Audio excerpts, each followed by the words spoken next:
What if the suffering of an entire people is not just ignored, but normalized, treated as if their lives matter less than others?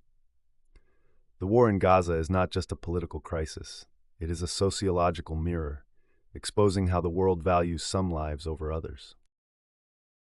Since 1948, Palestinians have faced displacement through the Nakba, followed by decades of occupation, blockades, and military assaults.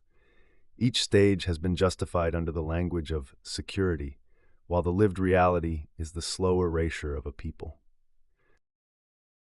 Gaza today is a densely populated strip of land, often described as the world's largest open-air prison. Millions live without freedom of movement, clean water, electricity, or safety. This is not accidental. It is systemic. Michel Foucault's concept of biopower helps us see how states control populations, deciding who gets to live and who is left to die. In Gaza, this control is exercised through siege, bombardment, and deprivation, producing a life unworthy of protection. Sociologists like Zygmunt Bauman spoke of the stranger, the outsider deemed dangerous and less deserving. Palestinians have been cast into this category on a global scale, treated as second-class citizens of the world. Their deaths do not spark the same outrage as others, and this unequal valuation of human life reveals a moral crisis in modernity. The international response highlights a troubling double standard. While states and institutions preach universal human rights, their silence or complicity shows what Pierre Bourdieu called symbolic violence, the power to normalize injustice until it feels natural.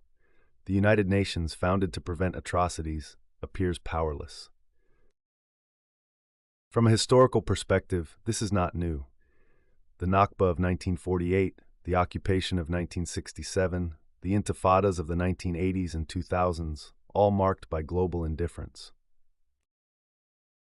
Today, as images of destroyed neighborhoods and starving families circulate worldwide, many ask, how many times must history repeat itself before humanity acts? But there is another layer, the sociology of protest. When ordinary people raise their voices, march in the streets, or boycott, they challenge the hegemonic narrative, the dominant story that justifies oppression. Antonio Gramsci's theory of hegemony teaches us that power persists not just through force, but through consent. Breaking that consent requires collective refusal. Gaza is not just about Palestine. It is about the credibility of international law, the meaning of human rights, and whether global solidarity is real or selective. Silence here is not neutral. It is siding with oppression. If we believe in justice, then protest is not optional. It is a moral obligation. Share, speak, march, refuse normalization. Do not let indifference become the final nail in Gaza's coffin. Thank you for watching.